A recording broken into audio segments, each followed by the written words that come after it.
Ustaz, seri terakhir sampai mana ya?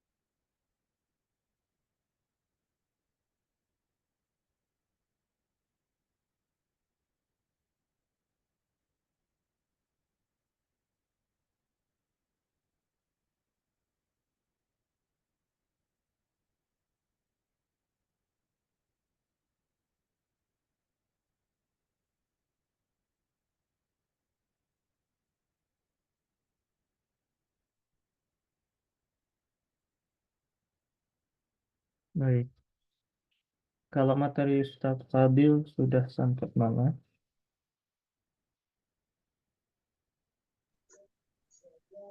Beliau kemarin kalau nggak salah Ustadz ngambilnya dari beberapa kitab, tapi pembahasan terkait dengan definisi hukum dan kemarin itu baru masuk pembahasan tentang wajib ya kalau nggak salah. Wajib.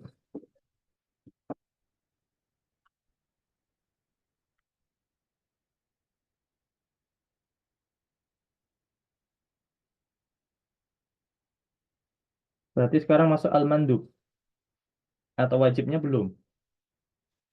Kemarin membahas tentang wajib beberapa definisi makna wajib. Macam-macam wajib maksudnya. Baik, jadi kemarin masih masuk al-ahkamu syar'iyyah as-sab'ah ya. Iya, Hmm.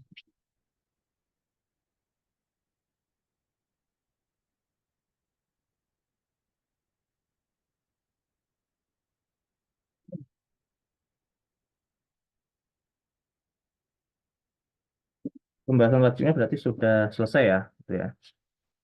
Ya.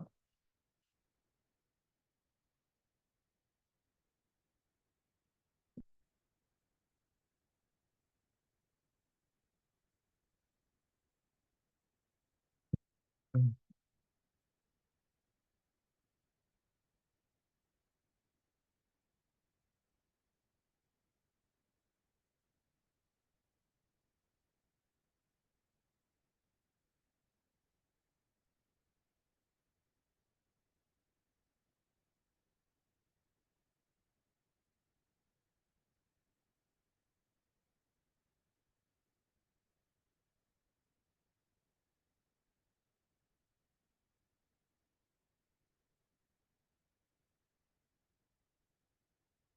Baik, kita mulai ya.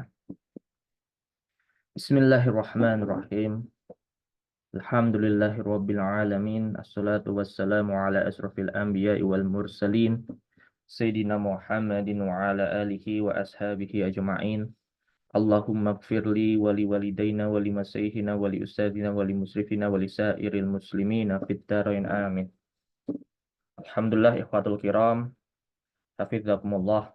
Pada kesempatan pagi hari ini saya masih belum mendapatkan kabar dari Ustadz Fadil.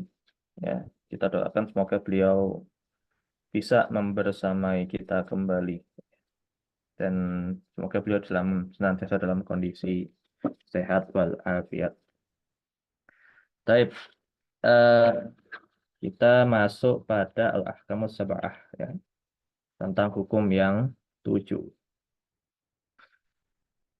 Bismillahirrahmanirrahim. Qala mu'alif rahimahullahu ta'ala fi kitabihi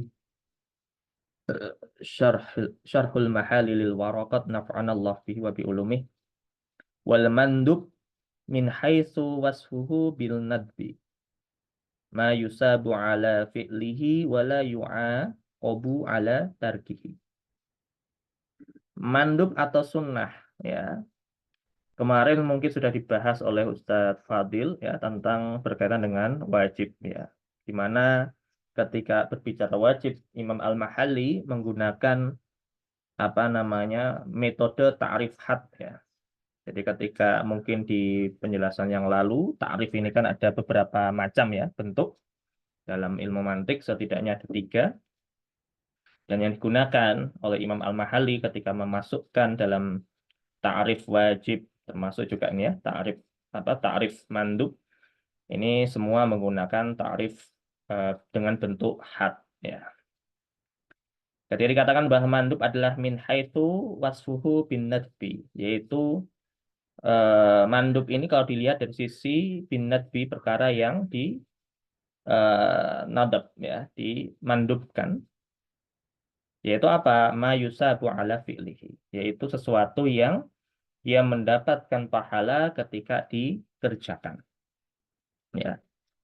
Ya, ma yusabu ala fi'lihi ini menjadi apa namanya, ketika kita menggunakan ta'rif had itu kan, maka dia harus memenuhi dua sisi kan, jamik dan maniknya. Kan begitu ya. Jamik dan maniknya.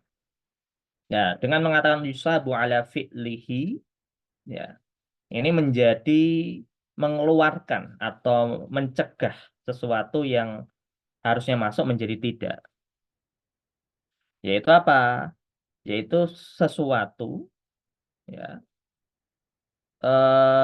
yusabu ala fi'lihi ini maka mengeluarkan dari perkara-perkara yang masuk pada perkara yang haram, makruh, dan mubah. Kenapa? Karena tiga perkara tersebut ketika dilakukan tidak mayusabu ala fi'lihi, tidak memberikan pahala bagi pelakunya atau ketika melakukan perbuatan tersebut. Ya, maka mayusabu ala fi'lihi ini menjadi manik ya, tidak memasukkan untuk perkara-perkara pada tiga yang lain, yaitu haram, makruh, dan mubah. Ya, jadi kalimat mayusabu ala fi'lihi ini mengecualikan dari tiga hukum yang ada. Kemudian lafaz selanjutnya wala yu'aqabu ala tarkihi, yaitu dan tidak dihukum ketika meninggalkan perbuatan tersebut, maka ini jelas dia manik atau mencegah dari perkara-perkara yang masuk dalam definisi wajib. Ya, kalau yang awal mayusabu ala fi'lihi ini mengeluarkan dengan tiga hal, ya. Sedangkan wala yu'aqabu ala tarkihi ini kan menyisakan kalau hukum yang lima ya. Kalau kita mengatakan bahwa hukum syariat itu lima atau hukum perbuatan itu ada lima, ya, wajib, sunnah, mubah, makruh, haram. Maka mayusabu ala fi'lihi ini mengecualikan kepada tiga hal, sedangkan wala yu'aqabu ala tarkihi ini mengecualikan untuk yang sisanya, yaitu yang wajib. Ya. Kenapa? Karena yang wajib itu kalau ditinggalkan itu mendatangkan apa namanya azab, mendatangkan hukuman. Ya. Ini di antara bentuk apa namanya ketika kita melihat suatu definisi ya yang menggunakan takrif had ya.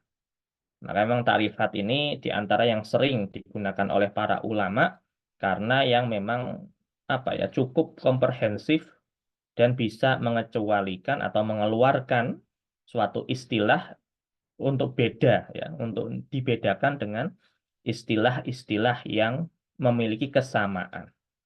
Ya, jadi istilah-istilah yang memiliki irisan yang sama ini bisa dikecualikan kalau kita menggunakan pendekatan ta'riful had. Begitu.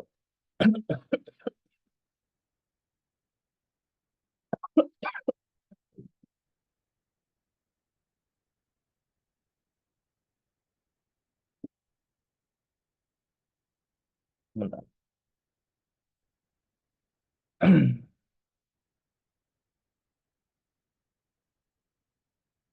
Baik. Kemudian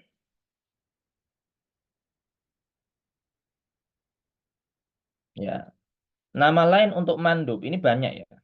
Jadi nama lain untuk mandub itu banyak. Bisa kadang disebutnya mustahab ya, kadang disebutnya tatawwu ya.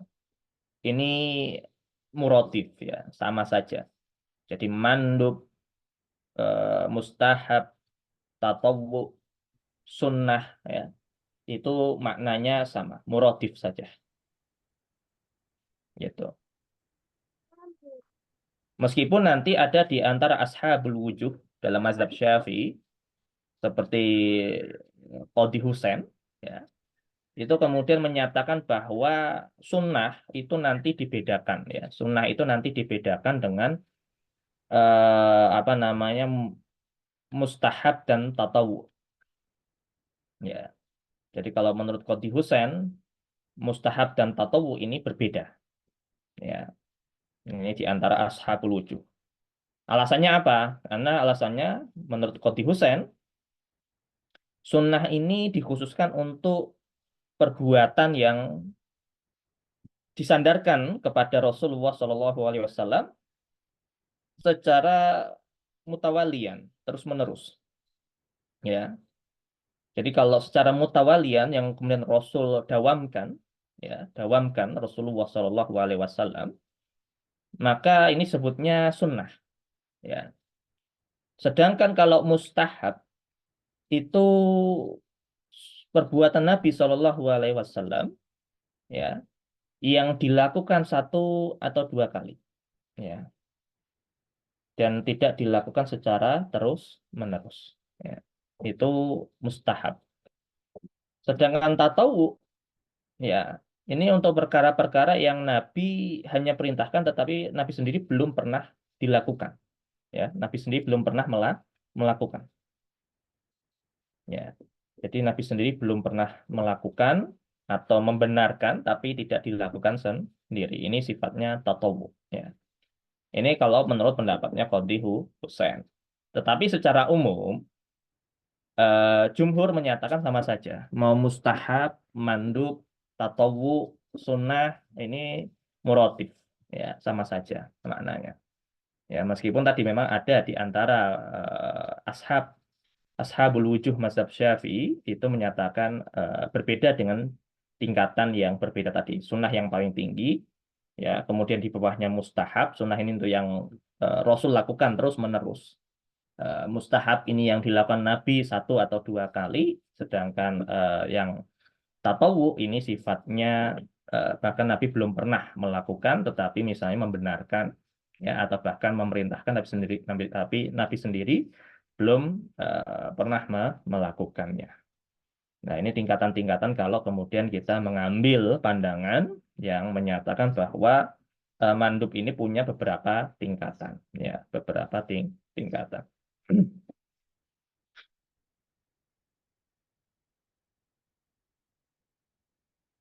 Gitu.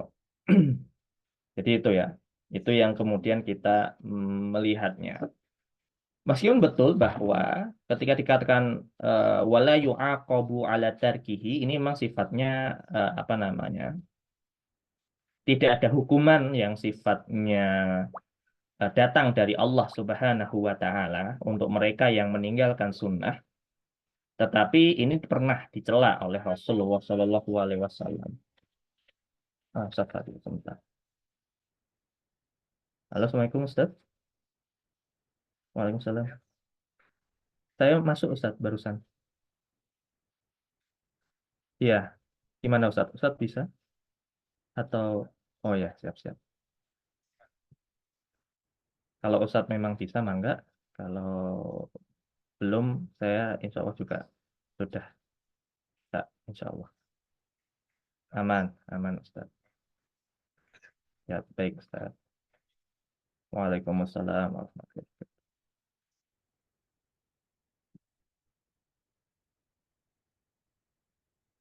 Baik, tadi Ustadz Fadil izin, karena memang mungkin ada satu kondisi dan lain hal kelihatannya. Baik, melanjutkan kembali ya.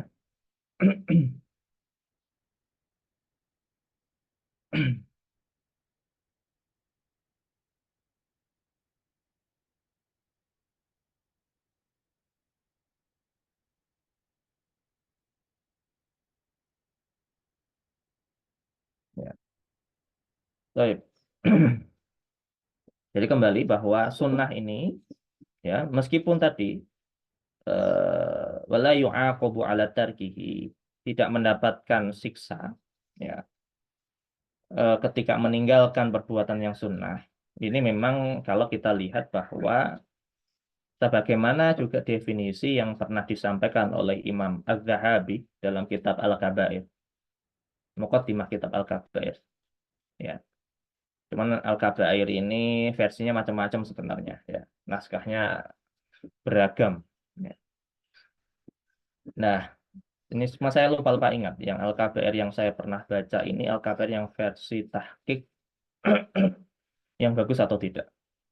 Karena perbedaannya sangat jauh sekali soalnya antara Al-KPR versi yang muhakik dan yang tidak.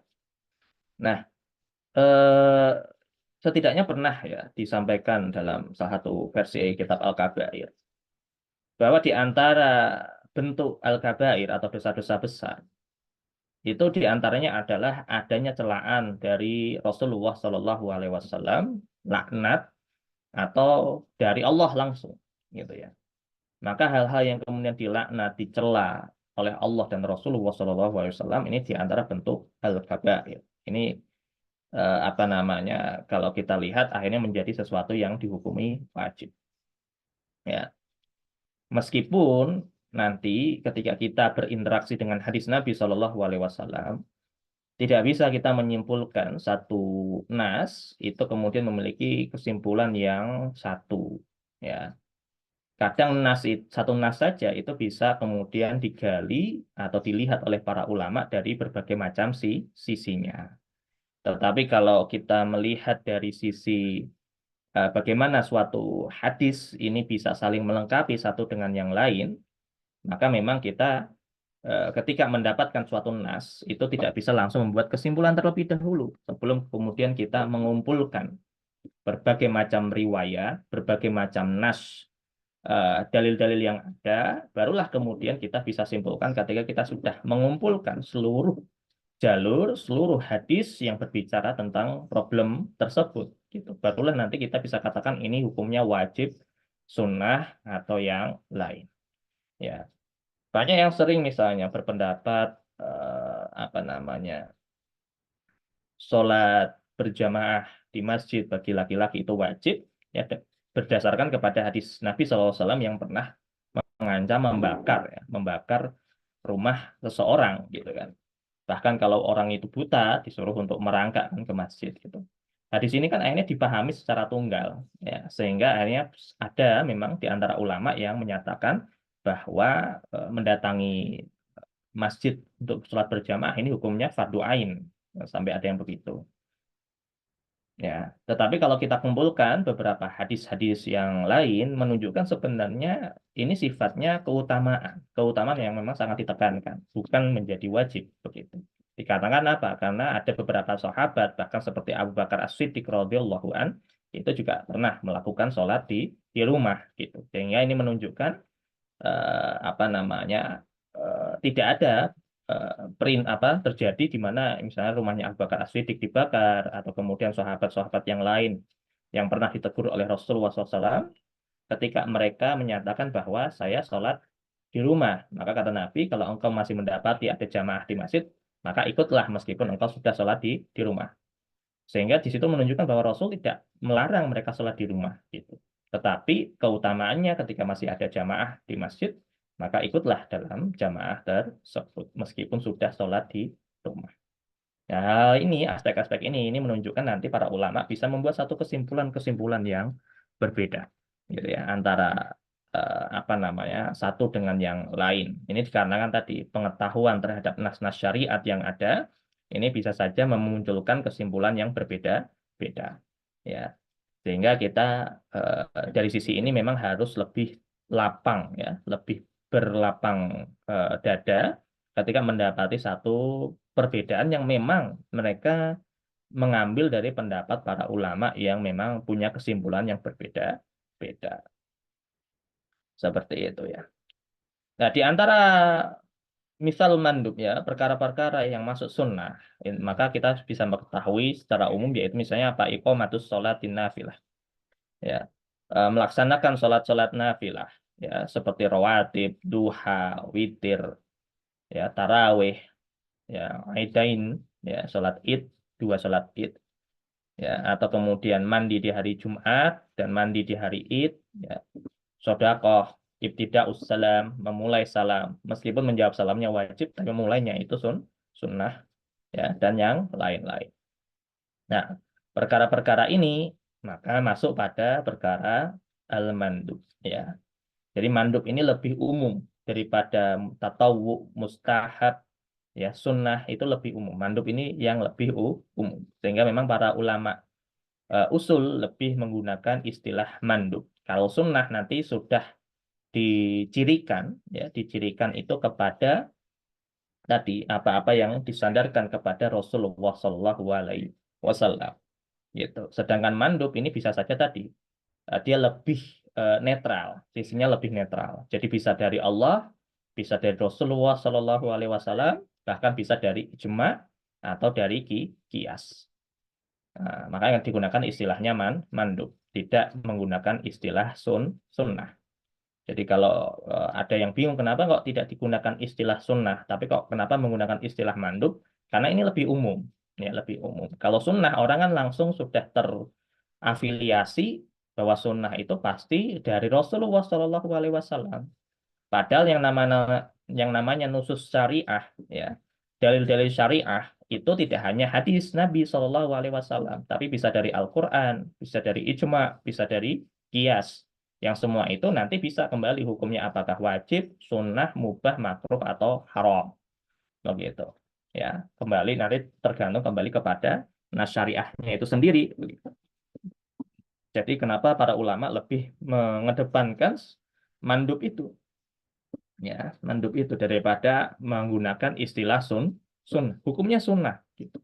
Ya, kalau orang awam mungkin itu lebih familiar, ya, di telinga mereka, tetapi bagi yang sudah belajar harusnya memahami penggunaan mandub ini karena lebih umum, lebih general gitu, ya. Kalau sunnah nanti terafiliasinya hanya kepada hadis Nabi Shallallahu Alaihi Wasallam. Padahal nas syariah tidak hanya hadis Nabi. Nah, ini yang kemudian kita harus pahami secara baik, ya. Sehingga kita tidak tergegabah, ya, tidak gegabah dan terburu-buru dalam menyimpulkan suatu hukum. Baik, itu al-mandub, ya. Kemudian kita masuk mubah, ya. Wal mubahu min haitsu wasfuhu bil ibahah. Mubah itu, ya, kalau kita lihat dari sisi apa? Kalau dilihat dari sisi bil ibahahnya, dari sisi kebolehannya, ya. Itu adalah ma la yusabu ala fi'lihi, yaitu sesuatu yang la yusab, tidak diberikan pahala ala fi'lihi ketika mengerjakannya, ya. Jadi mubah itu tidak mendapatkan pahala ketika dikerjakannya. Watarkihi, kemudian ditambahkan oleh Imam Al-Mahali wala watarkihi. Jadi tidak mendapatkan pahala ketika dilakukan, watarkihi. Karena ini memang ketika tarkih ini ditinggalkan, ini maniknya akan tidak sempurna, ya. Karena kalau sekedar mala yusabu ala fi'lihi, maka itu perkara yang haram, ya, itu masuk kan, ya, mengecualikan perkara yang wajib, mengecualikan perkara yang wajib itu kalau ada tarkihnya. Kalau enggak mala yusabu ala fi'lihi, ini maka bisa masuk sekedar perkara-perkara yang lain, ya. Jadi kalau ma la yusabu ala fi'lihi itu mengecualikan wajib dan mandub, ya, karena wajib dan mandub itu kan mendapatkan pahala ketika dikerjakan, ya, maka kalau tambahan wa tarkihi, ya, itu mengeluarkan dari perkara yang makruh dan haram, karena perkara yang makruh dan haram ketika ditinggalkan itu kan mendapatkan pahala, gitu. Ketika ditinggalkan juga mendapatkan pahala. Jadi kita bisa melihat bahwa seseorang yang misalnya hijrah meninggalkan kebiasaan-kebiasaan buruknya, itu juga diberi pahala, gitu. Jadi jangan sekedar diledek, ya, misalnya diejek gitu. Orang-orang yang hijrah meninggalkan keburukannya, kebiasaan buruknya, kemudian diejek karena dia meninggalkan kebiasaan buruknya. Ingat, itu diberikan pahala oleh Allah Subhanahu wa taala, ya. Diberikan pahala oleh Allah Subhanahu wa taala, dan ini ada pembahasan yang menarik di kitab Ihkamul Ahkam, pembahasan tentang hadis innama a'malu binniyat, Ya, di antara bentuk hijrah itu kan meninggalkan perbuatan yang tidak Allah senangi menuju kepada perbuatan yang Allah senangi. Nah, ini kan di antara bentuk pahala begitu ya.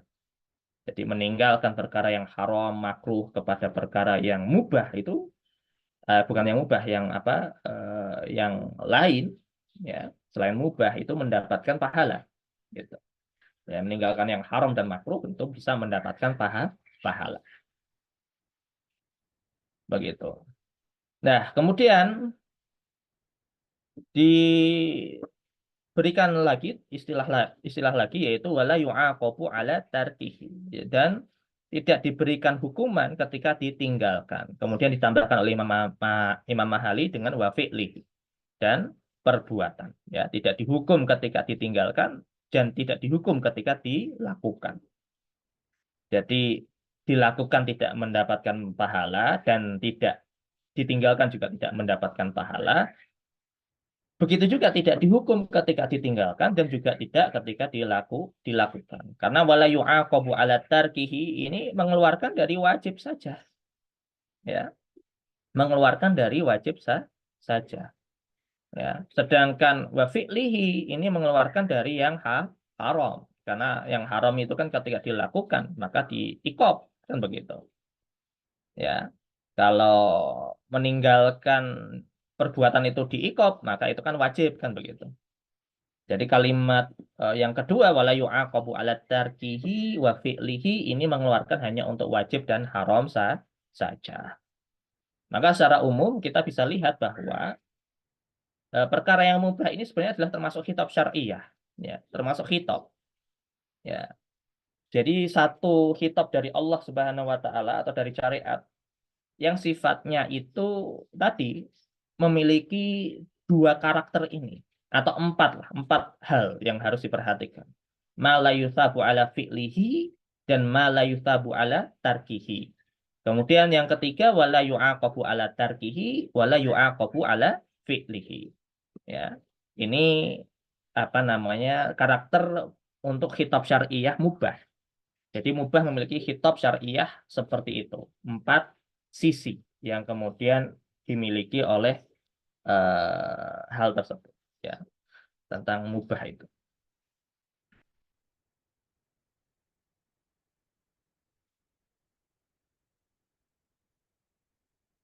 Makanya apa dikatakan di situ oleh Imam Al-Mahali aima la yata'allaqu bi kulli min fi'lihi wa tarkihi thawabun wala iqab. Ya. Jadi apa namanya nggak ada keterkaitan, maka mubah ini tidak ada keterkaitan apa baik itu dia mau melakukan atau meninggalkan, itu tidak ada keterkaitan dengan pahala ataupun hukuman, ya. Jadi nggak ada kaitannya pahala ataupun hukuman itu dengan mubah gitu. Jadi mubah ini sesuatu yang di antara rahmat Allah Subhanahu wa taala untuk umatnya sebenarnya, ya, gitu. Ini hukum asal ya, hukum asal mubah. Meskipun nanti perkara-perkara mubah bisa aja mendapatkan pahala. Ya. Ketika nanti melakukan perbuatan-perbuatannya itu diiringi dengan niat kepada Allah Subhanahu wa taala.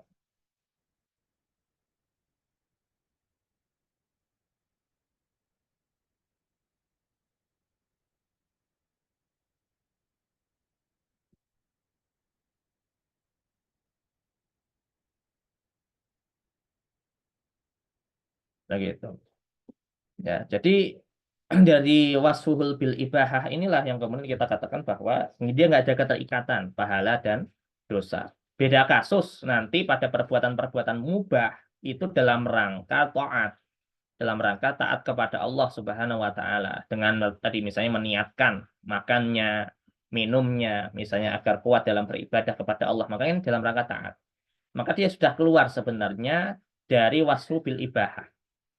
Jadi wasfu bil ibahah ini yang memang orang itu makan ya makan aja. Ya, makan ya makan aja, minum ya minum aja, duduk ya duduk aja gitu ya. Pada perkara itu kan wasful ibahah. Ya, wasful ibahah. Tetapi ketika dia menyatakan bahwa saya makannya untuk mentaat taat kepada Allah, saya minumnya agar saya kuat ibadah atau zikir kepada Allah atau baca Qur'annya biar lebih baik misalnya. Maka ini kan dalam rangka taat. maka dia sudah keluar dari wasful ibahah menjadi wasfu bil ta'ah. Ya, wasfu bil ta'ah. Ini yang kemudian harus kita pahami bahwa awalnya hukum asalnya mubah menjadi hukum arid, ya, hukum yang kemudian melebar, ya, ketika tadi dia merubah sifat dari perbuatan itu. Sifat perbuatan itu yang awalnya ibahah, ini kemudian dia ganti kepada ta'ah. Maka jelas itu dia sudah tidak lagi masuk kategori mubah. Jadi dia sudah keluar dari kategori mubah. Beda kasus ya, kalau dia tidak merubah wasful bil ibahahnya itu nggak dirubah, maka ya tetap dia akan dengan kemubahan. Seperti itu ya. Maka mubah ini sesuatu yang kita bisa lihat seperti makan, minum, dan lain-lain. Gitu ya.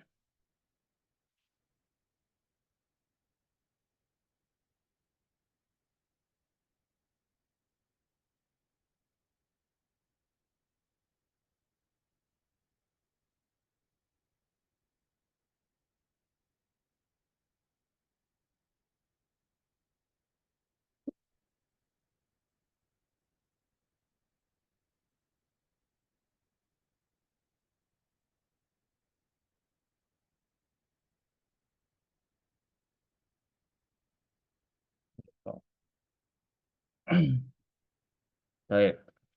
Kemudian selanjutnya ya, kalau ada pertanyaan bisa disiapkan ya.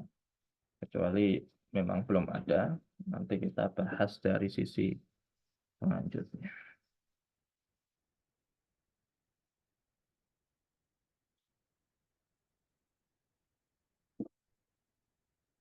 Ya, perlu difahami begitu ya. Jadi hukum mubah intinya hukum mubah itu disifati karena ibahahnya. Kalau disifati karena ada unsur taat, maka dia sudah keluar dari ibahah itu.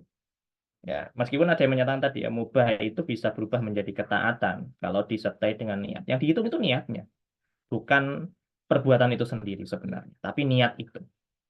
Gitu. Jadi kadang niat itu bisa merubah karakteristik suatu perbuatan. Ya, perbuatan ada yang memang dari awal sudah terkategori taat, ya, misalnya tadi tentang wajib ataupun sunnah, ya. Tetapi yang mubah ini perkara yang awalnya umum, kan begitu ya, ibahah, gitu. Tetapi ketika dia niatkan untuk taat kepada Allah, maka ini berubah ya, berubah sifatnya, ya, sifat ibahahnya berubah karena nih niat, begitu. Tapi bukan zat dari perbuatan itu sendiri, tidak. Karena zat dari perbuatan itu sendiri ya tetap, ya, itu mubah. Seperti itu. Tapi kita kemudian masuk kepada al-mahdzur ya. Wal mahdzur min haitsu wasfihi bil hadzri al hurmati. Mahdzur atau yang haram ya.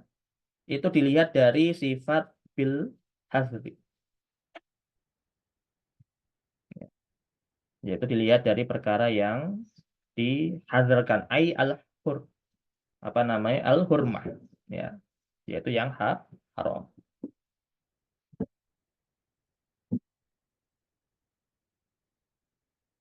Baik. Kan.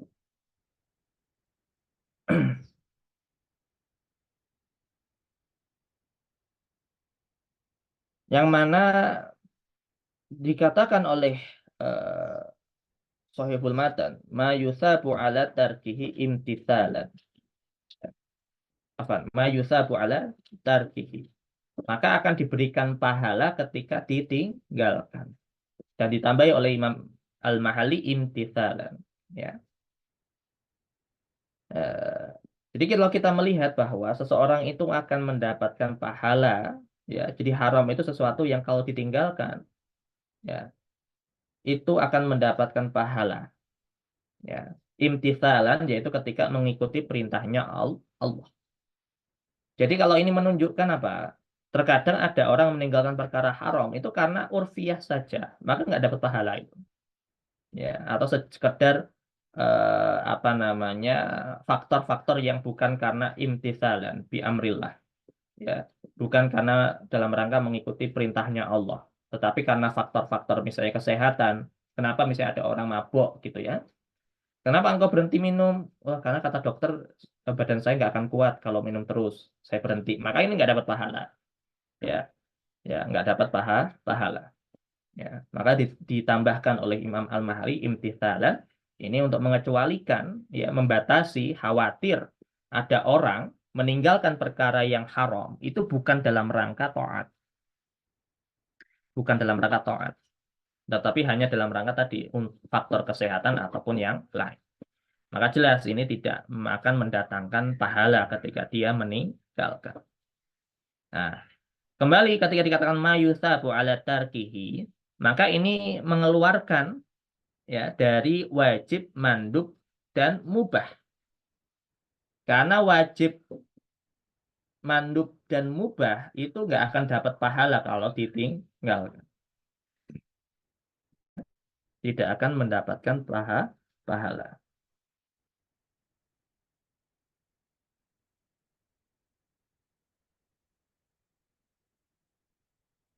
Gitu. Nah, dengan ungkapan imtithalan, ya, maka ini menegaskan bahwa meninggalkan ini dalam rangka karena memang ketentuan syariat.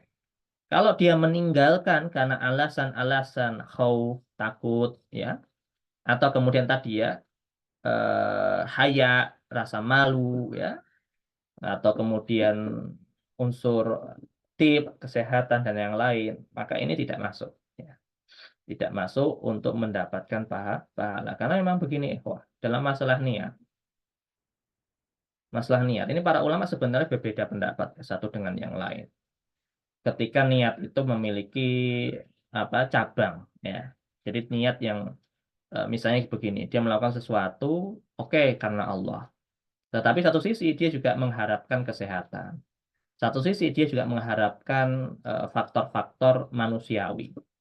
Dalam hal begitu, para ulama memang berbeda pendapat.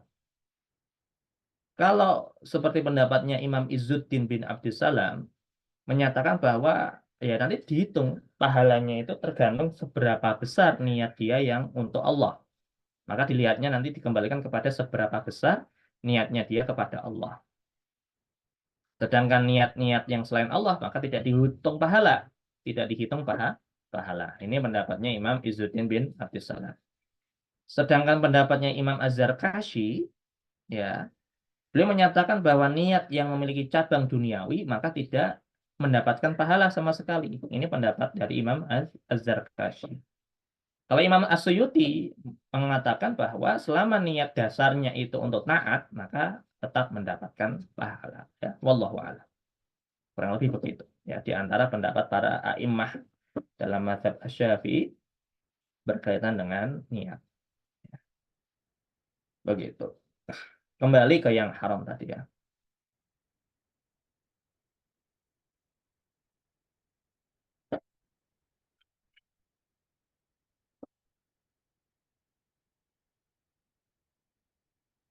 Kemudian dinyatakan oleh Sahihul Matan wa yu'aqabu ala fi'lihi dan mendapatkan hukuman ketika dilakukan. Ya, dan mendapatkan hukuman ketika dilakukan. Dan ini mani atas perbuatan makruh. Ya, karena kalau makruh itu dilakukan tidak mendapatkan hukuman. Ini yang kadang sering ya, sering disalahpahami oleh orang awam bahwa makruh itu berarti nggak boleh. Padahal makruh itu masuk kepada kemubahan sebenarnya. Ya, yaitu maksudnya kebolehan dalam melakukan perbuatan itu makruh. Meskipun kalau ditinggalkan mendapatkan pahala, iya.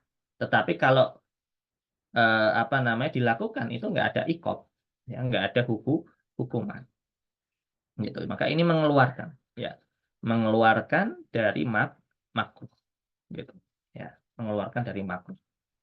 Nah, beda kasus nanti kalau kita membahas makruh, makruh itu dari sisi mustalah itu memang memiliki ragam ya, memiliki ragam definisi sebenarnya antara makruh indal mutaqaddimin dan makruh indal mutaakhirin. Ini memang beda-beda. Ya. Sebagian menyatakan bahwa makruh indal mutaqaddimin ini nanti memiliki dampak haram, atau kemudian sebagian mengatakan makruh tahrim. Ya, bahkan sebagian lagi menyatakan itu memang masuk ke dalam haram sebenarnya makruh itu. Ya. Tetapi kalau ulama mutaakhirin itu sudah menyatakan makruh ya sebagaimana yang kita bahas dalam warokot ini. Gitu ya. Dia tidak termasuk wa yu'aqabu ala fi'lihi. Tidak dihukum ketika dia melakukan. Maka Imam Al-Mahali melanjutkan dengan menyatakan wa yakfi fi sidqil iqab. Ya. Wa yakfi fi sidqil iqab. Wujuduhu liwahidin minal ussah ma'al afwi an ghairihi. Ya. Maka dari sini dicukupkan dengan ungkapan sidqil iqab, kebenaran atas hukuman siksa. Jadi dicukupkan dengan adanya hukuman tersebut. Ya. Menunjukkan apa? Ketika kemudian liwahidin ya minal usso dari orang-orang yang melakukan kemaksiatan, ya satu saja di antara orang yang melakukan kemaksiatan yang kemudian dia dihukum ma'al afwi an ghairihi, ya serta apa ada pengampunan ya dari yang lain, ya maka itu dicukupkan dalam mendefinisikan mahdzur atau haram, ya. Jadi cukup ketika ada satu kasus seseorang yang itu kemudian benar-benar dihukum, ya di zaman Rasulullah Shallallahu Alaihi Wasallam, ya ataupun setelahnya, kemudian ada keberadaan dari sisi tadi meskipun disertai apa pengampunan dari yang lain, maka ini menurut Imam Al-Mahali cukup dikatakan sebagai apa namanya sebagai suatu yang haram ya atau mahdzur begitu. Wa yajuzu an yurida, ya dan boleh juga yang dimaksud itu adalah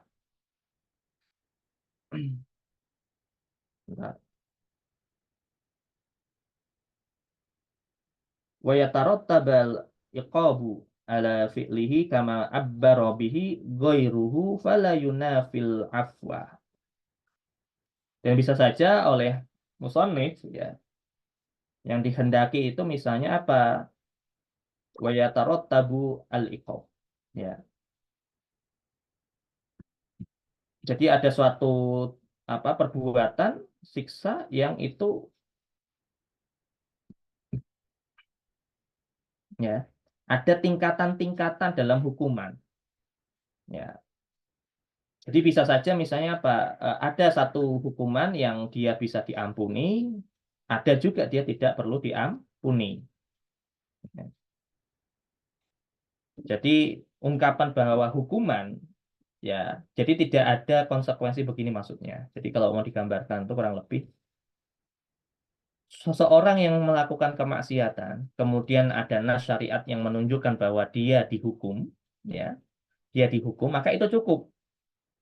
Meskipun ya ternyata dia diampuni setelahnya, misal ya diampuni setelahnya, maka ini dikatakan itu cukup bahwa itu adalah perkara yang haram. Tidak harus bahwa ketika dia melakukan perbuatan tersebut kemudian tidak boleh ada pengampunan baru kemudian dikatakan haram, tidak, karena memang namanya iqab itu kan ada urutan-urutannya, ada tingkatan-tingkatannya, ya yang setiap tingkatan itu memang punya konsekuensi-konsekuensi yang lain, misalnya mengambil pengampunan seperti orang yang dibunuh kan gitu ya, orang yang membunuh apa orang yang membunuh ini kan hukuman asalnya kan harusnya di kisos ya dibunuh juga, tapi ketika diampuni dimaafkan oleh apa namanya dari keluarga yang dibunuh, maka ini kan dibenarkan ya dibenarkan. Nah, itu seperti itu di antara perkara-perkara yang sering terjadi. Meskipun yang haram ini kadang juga merembet pada perkara boleh nggak perkara haram ini disimpulkan dari dalil yang zonni. Ini sering terjadi juga. Apakah kemudian yang haram itu harus dari dalil yang qat'i? Ya, ini yang kemudian sering terjadi. Bentar.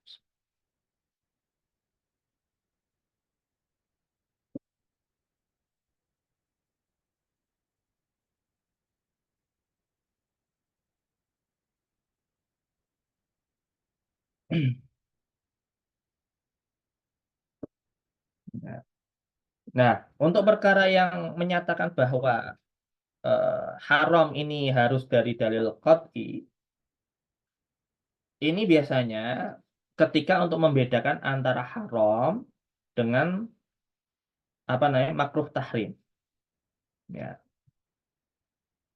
ya, atau karohat tahrim.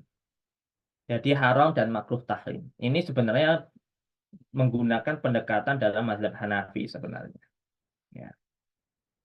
Kalau memang dalam mazhab Hanafi itu seperti itu. Ya.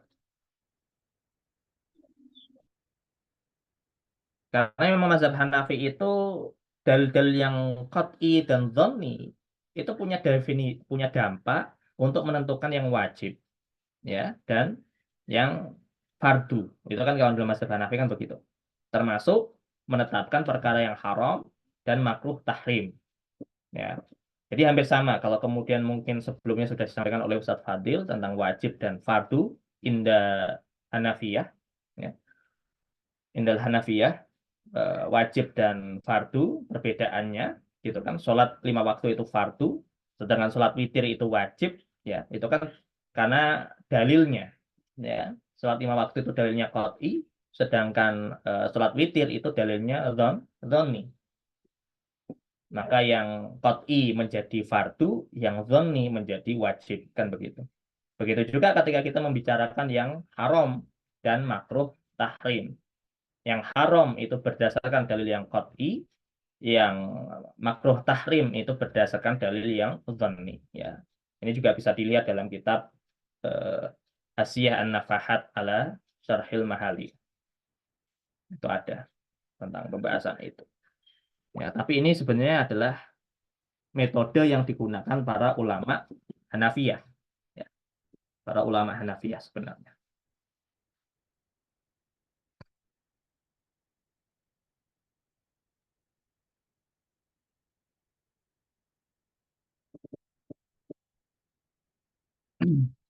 Seperti itu ya.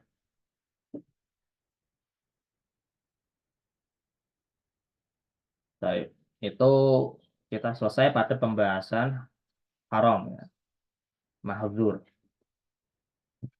Nah, sekarang kita masuk pada pembahasan al-makruh.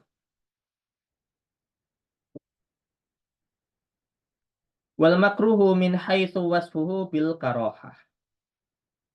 Makruh itu dilihat dari sifat bil karohahnya, ya, sifat karohahnya, tidak disukainya. Ma yusabu ala tarkihi imtithalan. Ya, kalau kata apa sahibul matan ma yusabu ala tarkihi. Ya, ya sesuatu yang mendapatkan pahala ketika ditinggalkan. Tok. Nah, sama sampai situ tapi ditambahi oleh Imam Mahali dengan imtithalan. Karena seseorang meninggalkan sesuatu itu bisa karena banyak faktor atau banyak maksud, ya. Kenapa dia meninggalkan? Ya, maka ditambahkan imtithalan, ya, karena mengikuti perintahnya Allah Subhanahu wa taala. Nah, mayusabu ala tarkihi, maka ini keluar dari wajib, mandub dan mubah. Karena wajib, mandub dan mubah itu tidak ada pahala ketika ditinggalkan. Malah yang ada iqab, kan begitu ya. Nah, mayusabu ala tarkihi, maka ini sebenarnya sesuai atau sama dengan yang haram juga. Bahkan ditambah imtithalan, ini sama ya. Konsekuensinya sama dengan yang haram.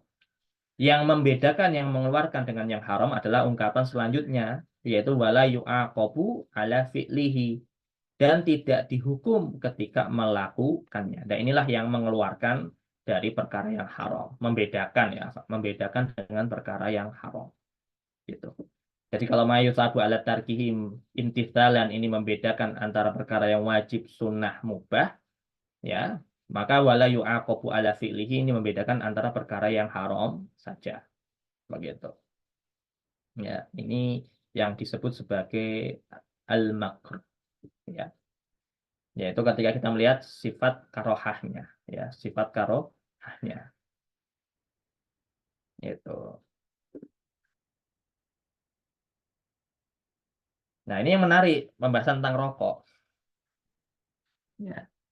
Rokok kan dalam masyarakat sering dikatakan bahwa bahkan dari beberapa ulama juga kan menyatakan bahwa ini makruh, ya, rokok itu makruh. Ada pernyataan menarik dari Syekh Labib.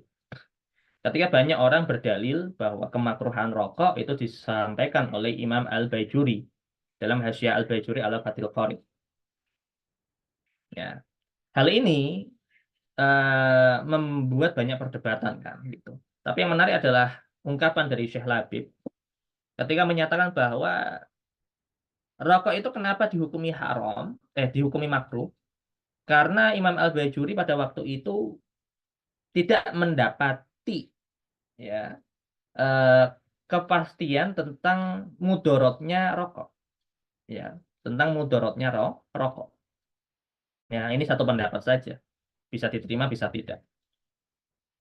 Tetapi ungkapannya begitu, bahwa kenapa Imam Al-Bajuri menyatakan makruh, karena beliau pada waktu itu masih pada kategori karohah. Jadi mudorotnya itu masih bersifat zon, ya, bersifat zon. Masih belum bisa dipastikan tentang benar-benar membawa mudorot atau tidak rokok itu. Ya. Kemudian Syalabi menyatakan kalau kemudian Imam Al-Bajuri hari ini masih hidup dan mendapati fakta-fakta data-data tentang merusaknya rokok, tentang betapa besar mudorotnya rokok, maka kata Imam Syekh Labib bahwa bisa saja Imam Al-Bajuri itu menyatakan hari ini rokok itu bukan lagi makruh, tapi haram. Begitu. Karena apa? Karena faktornya bukan lagi karohah, bukan hanya sekedar dibenci, gitu ya. Tapi mudorotnya sudah sesuatu yang disepakati oleh para ahli kesehatan. Kalau zaman itu mungkin memang para ahlinya masih belum mendapatkan data yang cukup untuk menyimpulkan itu. Sehingga memang informasi yang sampai kepada Imam Al-Bajuri tentang mudaratnya rokok itu masih simpang siur. Sehingga dihukumi karohah. Gitu. Sedangkan sekarang, zaman sekarang, ahli kesehatan tidak ada satupun yang menyatakan rokok itu sehat. Ya, jadi sudah terjadi ijma, gitu ya, ijma indah ahli kesehatan, ya, menyatakan bahwa tadi rokok itu mudarat, ya, secara umum. Maka dalam hal itu, apa namanya, kata Syalabib tadi menyatakan bahwa rokok pada hari ini sudah tidak lagi pada definisi karohah, tetapi sudah pada derajat keharaman. Ya, wallahu a'lam. Ini satu pendapat.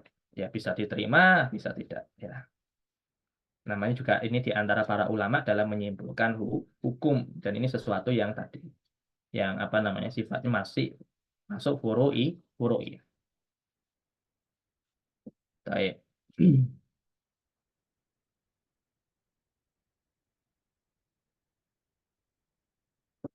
Ya, termasuk perkara yang makruh apa? Misalnya kalau kita makan dengan tangan kiri, ini juga termasuk perkara yang makruh. Ya, makruh.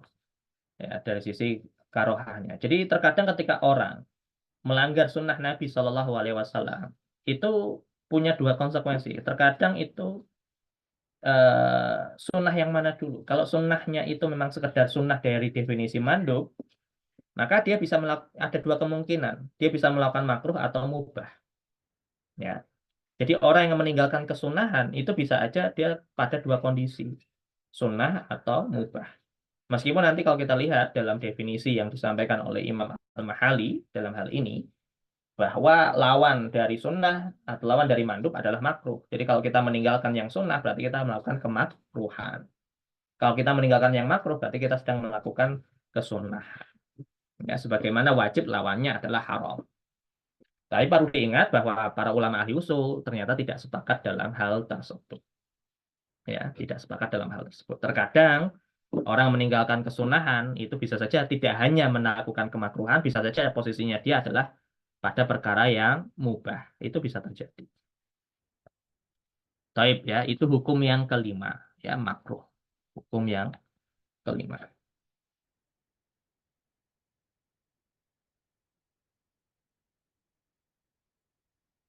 Sebentar. Nah, sekarang kita masuk yang keenam. Ya, kita masuk yang keenam. Was-sahihu in haitsu wasfuhu bis-sihhah. Ya, as-sahih. Jadi ada hukum yang keenam. Ini kan kadang sering kita diistilahkan ya, ahkamut taklif dengan ahkamul wada'i. Ya, hukum-hukum berkaitan dengan taklif itu yang 5 tadi yang kita sudah selesai bahas, wajib, mandub, mubah, ya, mahdzur dan makruh itu adalah ahkamut taklif masuknya. Sedangkan yang keenam ini dan seterusnya was sahih itu masuk pada apa? Hukum ahkamul wada'i. Ya, masuknya pada ahkamul wada'i. Meskipun dalam kitab Warakat ini, sahih ini sebenarnya dikhususkan untuk perkara-perkara yang masuk dalam perkara muamalah. Ya, perkara-perkara muamalah, bukan perkara-perkara ibadah mahdoh ya, bukan pada perkara-perkara ibadah mahdoh, tetapi pada perkara-perkara muamalah. Itu tentang sahih.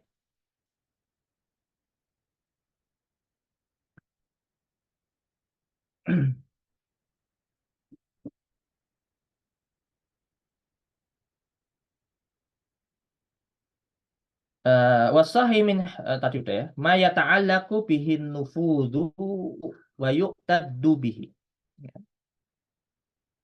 Jadi sahih itu adalah disifati dengan as-sihah, ya, sesuatu yang sah terhadap perkara-perkara yang berkaitan dengan nufus, ya. Nufus itu bulugu ilal maksud, ya, sampai kepada tujuan, ya, sampai pada maksudnya.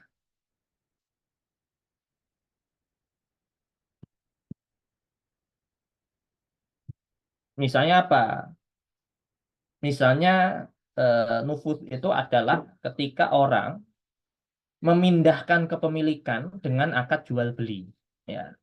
Jadi saya misalnya punya barang tertentu, anggaplah tadi ya HP misalnya. HP.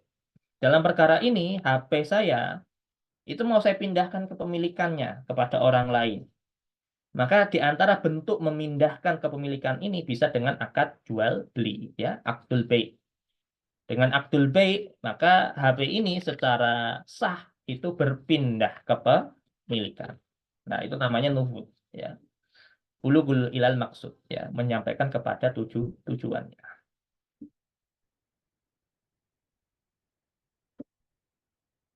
Ya, ketika akad itu apa namanya menyampaikan kepada tujuannya, maka inilah sah, ya, maka ini sah, ya, seperti itu. Itu yang disebut sebagai nufuz, ya,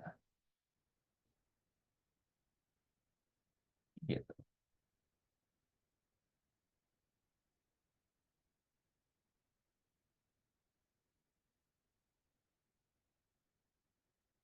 Sedangkan iktidat, ya, iktidat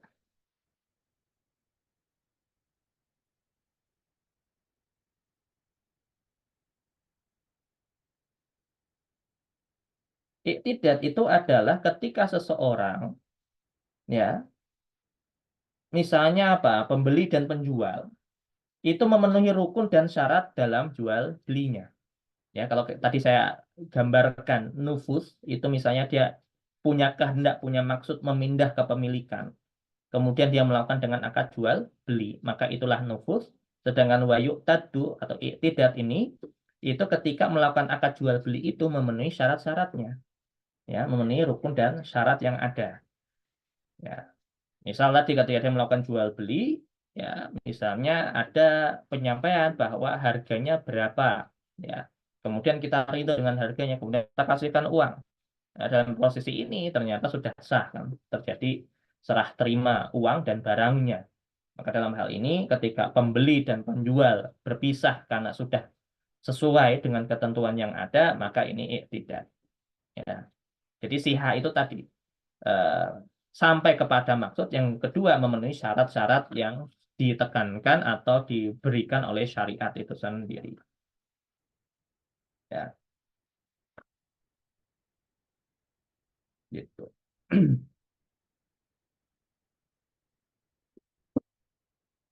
Maka dikatakan bi anis jama'a ma yu'tabaru fihi syar'an aqdan kana au ibadah.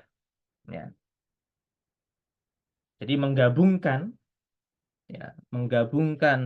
antara apa hal-hal yang menjadi pertimbangan syariat, baik yang sifatnya akdun, ya, atau ibadah, ya, akad atau ibadah.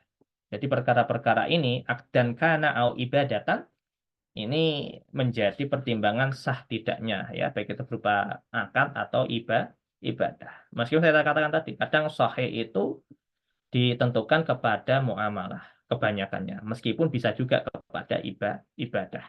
Ya, dalam hal ini ibadah karena memang dia masuk pada ahkamul wada'i, ya, ahkamul wada'i sebenarnya. Ya, masuk dalam ahkamul wada'i, bukan ahkamut taklifi. Kalau ahkamut taklifi yang 5 tadi. Jadi banyak orang yang salah bahwa hukum syariat itu 5. Enggak, hukum syariat itu 2. Kalau yang ringkas ya, hukum syariat itu 2. Ahkamut taklif dan ahkamul wada'i. Ya, kalau di warokot tidak dibagi itu, tapi langsung aja dikatakan 7. Seperti itu.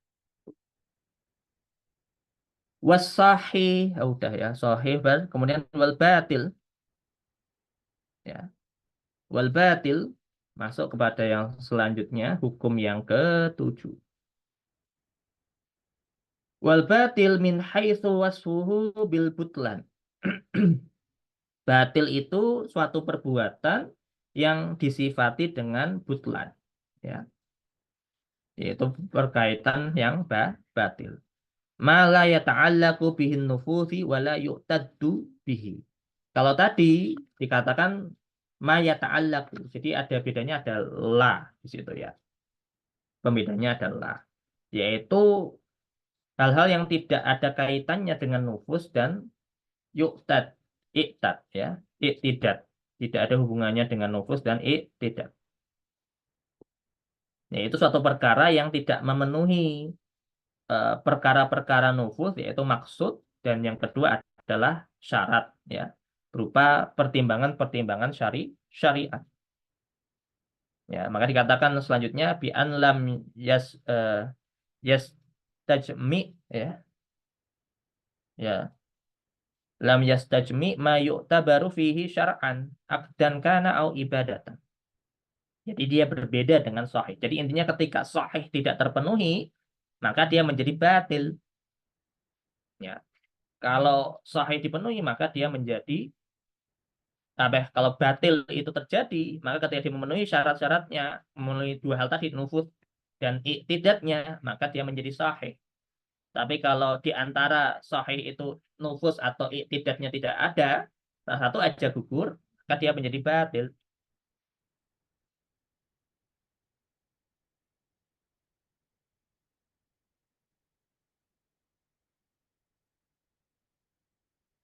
Gitu.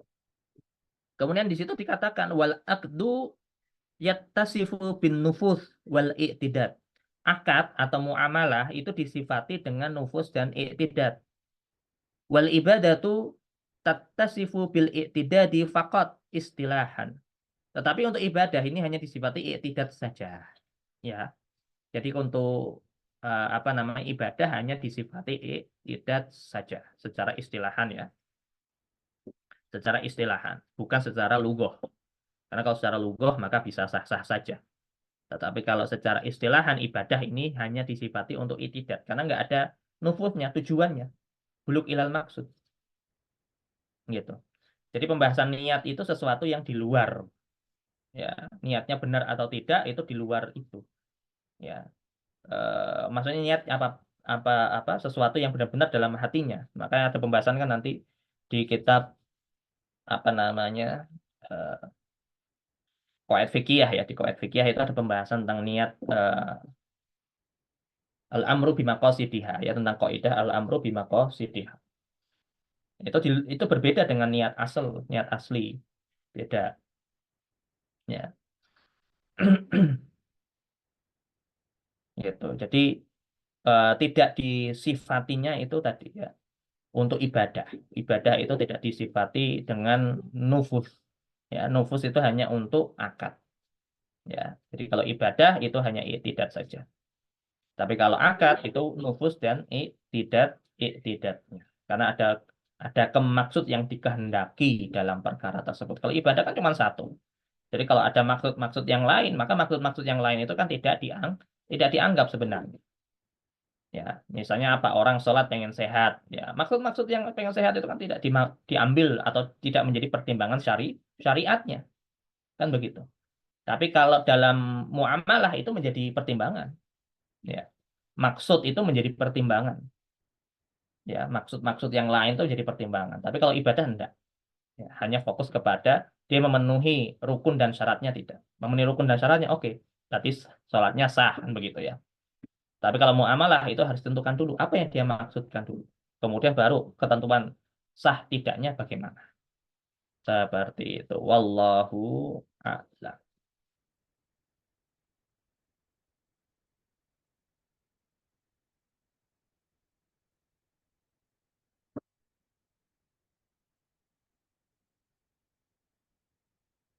Nah, nanti ada hukum ya ada antara batil dengan fasid ya dalam kitab-kitab yang lebih tinggi nanti ada pembahasan tentang batil dan fasid. Nah, ini ternyata memang ada beberapa apa masail ya yang harus kita luruskan. Kalau menurut mazhab Syafi'i, fasad dan batil itu sama, ya muradif. Dalam mazhab Syafi'i batil itu ya fasad, fasad ya batil. Tapi kalau indal Hanafiyah, menurut ulama Hanafi itu beda. Fasad itu tidak sama dengan batal.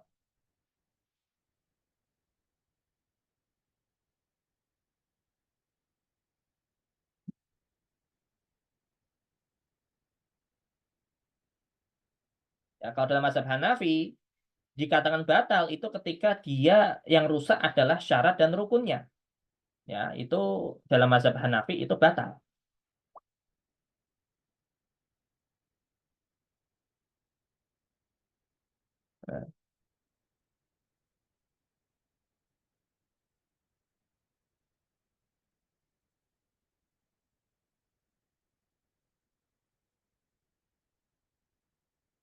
Jadi kalau suatu apa perbuatan yang dianggap merusak ibadahnya itu adalah syarat dan rukunnya, maka dinamakan batal. Sedangkan fasad itu mengarah pada sifat ibadahnya, ya, sifat ibadahnya. Misalnya seperti apa?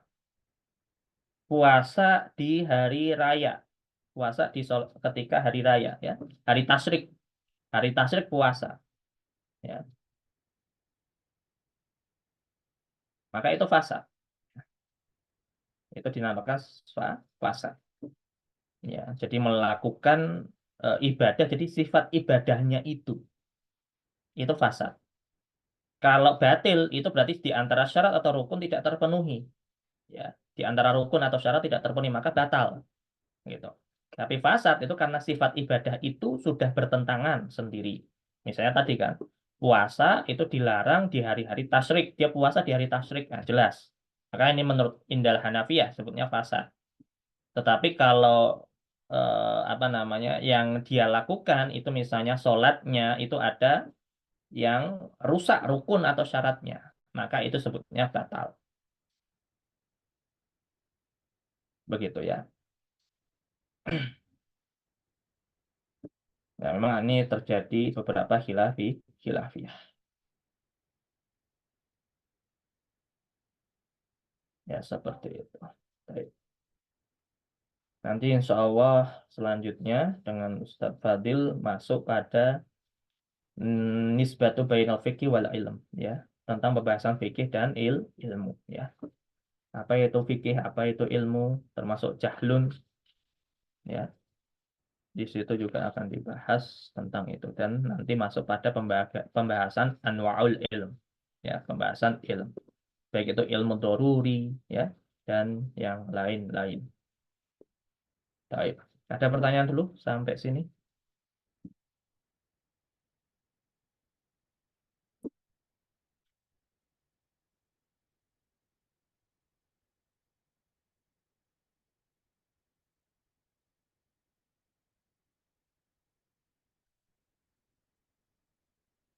Ada pertanyaan, tafadhol.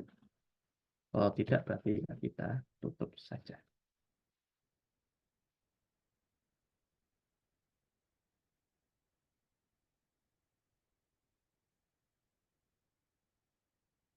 Baik, cukup?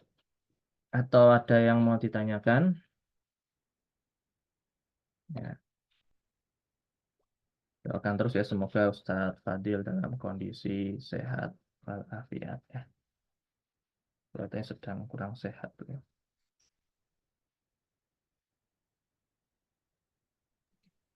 Ustadz tanya, Ya, Ibu, silahkan. yang tadi kenapa ada perbedaan kategori batil itu sama dengan fasad yang mazhab Imam Syafi'i sama Imam Hanafi itu karena apa, Ustadz? Iya, baik, bismillah. Karena memang eh, mereka memiliki sudut pandang yang berbeda, yaitu berkaitan dengan melihat satu konteks hukum ya. Kita harus melihat juga bahwa madrasah Hanafiyah ini kan madrasah ahlul ra'yi sebenarnya. Madrasah yang mengedepankan logika. Meskipun Imam Syafi'i sendiri di antara alumnusnya juga, alumnus dalam mazhab Hanafi ya. Cuman Imam Syafi'i sendiri dalam masalah hukum itu lebih cenderung mengikuti mazhab Ahlul Madinah, yaitu mazhab Ahlul Hadis. Yang mana memang ini ada dua madrasah yang berbeda antara Madinah waktu itu dengan Kufah ya. Yang mana Kufah ini ahli ra'yu ya, ahli ra'yi ini kenapa bisa begitu? Karena begini. Madinah itu hadis itu melimpah ruah. Ya, hadis itu melimpah ruah. Karena para sahabat banyak sekali di Madinah, ya, masih banyak yang ada di Madinah. Sehingga hadis-hadis itu sampai ke masa Imam Malik itu masih sangat banyak sekali. Dan kita perlu ketahui Imam Malik ketika meninggal itu belum ada 100 tahun wafatnya Rasulullah SAW di Madinah. Jadi antara wafatnya Rasulullah SAW dengan zamannya Imam Malik itu belum sampai 100 tahun. Sehingga memang hadis itu masih banyak dan banyak yang sahih. Berbeda kasus di Kufah. Kufah itu sahabat itu hanya segelintir. Ada Abdullah bin Mas'ud, ya, dan beberapa sahabat-sahabat yang jumlahnya nggak banyak sekali, sedikit jumlah. Yang mana akhirnya para ulama dari Kufah ini mendapati satu problematika yang nggak didapati di ulama-ulama Hijaz. Ulama Hijaz banyak hadis, ulama Kufah ini kemudian sedikit sekali riwayat-riwayat yang sampai kepada mereka. Sehingga alur berpikirnya ini akhirnya berbeda. Mereka akhirnya, kalau para ulama Kufah, itu bagaimana hadis yang sedikit ini bisa menjawab banyak problematika. Bisa banyak menjawab problematika keumatan pada waktu itu. Karena nasnya sedikit. Gitu. Sedangkan mazhab Hijaz, ya, khususnya para alumnus Hijaz, madrasah Hijaz, ini kemudian kebanyakan senantiasa mudah atau berpegang teguh saja dengan apa yang ada dalam hadis Nabi SAW. Karena banyak sekali riwayat yang sampai kepada mereka. Nah, ini akhirnya membuat cara pandangnya sedikit berbeda. Meskipun khilafiyah antara Imam Asy-Syafi'i dengan Imam Abu Hanifah berkaitan dengan makruh, batal dan fasid, ya, ini sebenarnya melihat dari sisi khilaf lafziyah saja. Ya, khilaf lafziyahnya. Karena sebenarnya sama saja. Ininya sama-sama ketika ibadah itu dilakukan, ya, maka sama-sama tidak sah. Ini yang gitu, lawan dari sah, lawan dari sahih. Ya, batil ataupun fasad sama-sama itu membatalkan ibadah tersebut gitu. Cuman Imam Abu Hanifah lebih merinci dari sisi tadi, dari sisi pembagiannya saja. Jadi tetap konsekuensinya sama saja. Baik yang menggunakan mazhab Syafi'i ataupun nanti yang menggunakan mazhab Hanafi itu sebenarnya konsekuensinya sama saja. Sama-sama ibadah tersebut tidak sah. Cuman kalau mazhab Syafi'i menyatakan yaitu batil ya atau batal ya kalau kita istilahkan ya batal ya, atau fasad sama saja dalam mazhab Syafi'i. Nah, cuman kalau mazhab Hanafi itu nanti dirinci lagi gitu. Oh, yang ini maksudnya fasad, yang ini maksudnya batal. Hanya itu aja.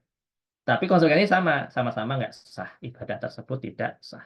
Kalau ibadah itu tidak sah, maka tidak dua hal tadi kan, nufus dan i'tidadnya tidak tersampaikan, berarti kan begitu saja. Jadi sama-sama tidak sah, berarti tidak. Kalau itu pahala ibadah yang wajib, maka ibadah itu tidak mendapatkan pahala, begitu. Ya, kurang lebih begitu.